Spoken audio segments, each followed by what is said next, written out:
Hello guys, magandang umaga sa inyo lahat at welcome po muli dito sa ating channel. So ngayong araw na ito ay nandito tayo sa ating farm at binisita po natin yung ating farm. So samahan nyo ako ngayong araw na ito. So ayan guys, at nakita nyo nag-umpisa na tayo maglagay ng mulching dito sa ating taniman ng talong. At yung ating mga okra ay lumalaki na rin. So ayan, so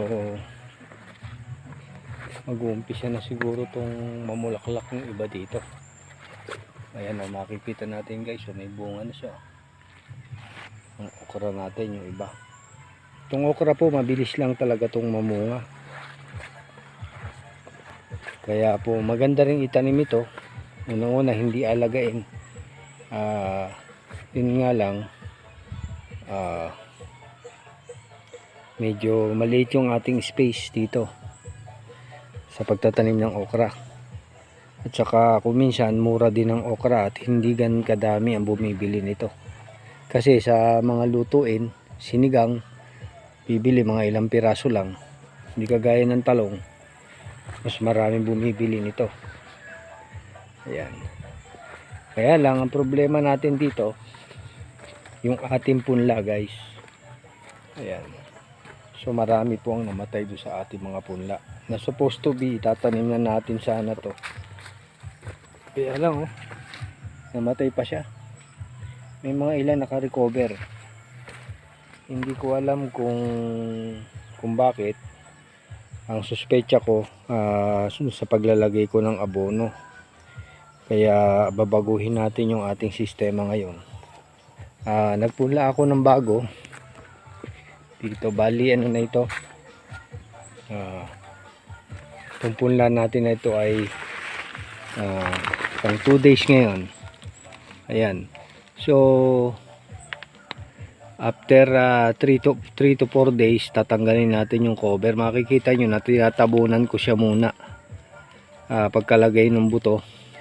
Napanood ko kasi sa YouTube to na ito daw yung tamang proseso ng pagpupunla. So ngayon after na mailagay natin ang buto,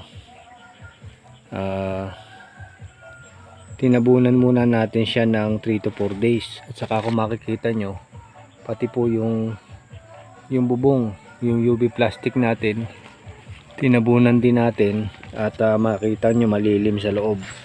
So hindi po niya kailangan ng araw, kaya po tinakloban muna natin siya. Ano raw po ito, bali 10 to 12 days na hindi niya kailangan ng araw. Kaya po nilagyan muna natin ng takip yung ating bubong para po hindi siya mapasok ng araw. Kasi pagka binapasok siya ng araw, namamatay daw yung mga punla natin. Kaya po hindi muna natin siya paarawan. Ayan. At medyo malilim po sa loob. Gamit natin na punlaan. So mix po ito ng coco peat at saka po yung meron din pong halo ito na na vermicast na konti natira natin. Saka po itong shell ng itlog. Sinamahan rin po natin ng konting lupa na galing do sa ating pinagsigaan. At saka konting chicken dung na merong ipa. So ito po yung imbakan natin ng itlog. Ay, makikita nyo. Diyan natin pinapatuyo yung mga itlog. Ito, tinakpan natin siya guys. Ito po yung sinasabi ko sa inyo na hindi muna natin siya paaarawan, kaya po madilim dito sa loob ng atin. Tinakpan din na po natin po yung sidings para hindi po siya mainitan at hindi pa po kailangan ng araw nito. So after 3 to 4 days ay tatanggalin po natin yung mga cover nya. So mas maganda po nito kung black na lona, and then pati yung bubong. Kaya lang wala tayong available ngayon, kaya pansamantala sako lang muna. Sa susunod siguro pag magpupunla tayo ay ang gagawin natin, bibili na tayo ng lona. Wala pa po kasing budget para doon. Kaya po pansamantala yung mga sako natin dito, yun muna ang ginamit natin. Susunod, bibili na po tayo ng lona pag may budget na.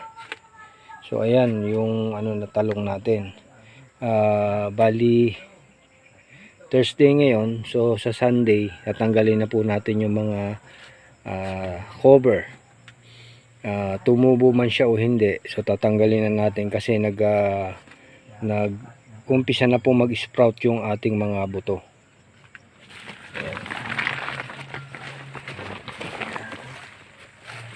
So safety natin kasi may mga manok dito, kaya po lalagyan natin ng pinto. Takpan natin kasi para yung mga manok nakapayan. So ayan po yung mga tanong natin na pinruning, hoping na gumanda ito. Ayan. So wala pa naman tayo nakikita mga hayop. Ayun, meron ng mga white flies, pero patay na po yung white flies nito. Meron ng konti na white flies.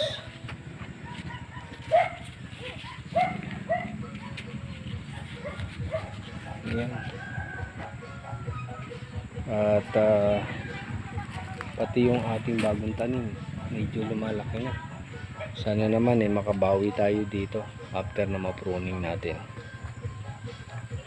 So yan lang muna guys yung update natin dito sa farm.